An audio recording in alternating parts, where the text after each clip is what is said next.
Our next book is The Candy House by Jennifer Egan. And here to talk about it is the newest preview editor on the desk, Sadie Stein. Thank you for having me. Jennifer Egan is a name that will be familiar to many of you because her 2010 Pulitzer-winning Visit from the Goon Squad can accurately be called an epoch-defining book. And if you love that book, The Candy House is technically a sequel, and you'll be glad to know that you're reunited with the same cast of quirky, tormented New Yorkers, her slightly skewed but very familiar New York City, and of course, her endlessly inventive mind. However, The Candy House can and should be appreciated on its own merits and is very much its own book. 10 years have changed us, have changed New York, of course, and obviously have changed the writer.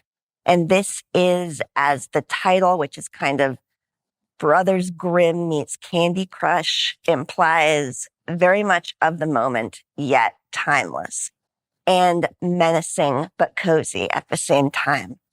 The basic premise is that one of the characters, and I won't give away either the first or the second book completely, but let's just say has become one of those, as she puts it, tech demigods with whom we're all on a first name basis, and has become very, very rich by investing in a technology called Own Your Unconscious, in which basically people can trade in the stock and currency of their memories and everyone else's, unfiltered.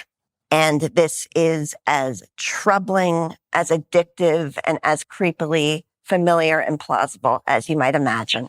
However, it's not just about this sci-fi dystopian premise as great as the premise is. That would be enough. It's a very human story.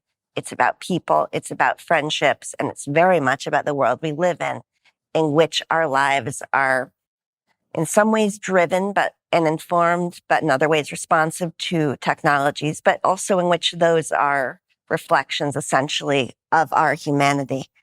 Egan is always tremendously inventive in her prose, and she uses a multitude of media.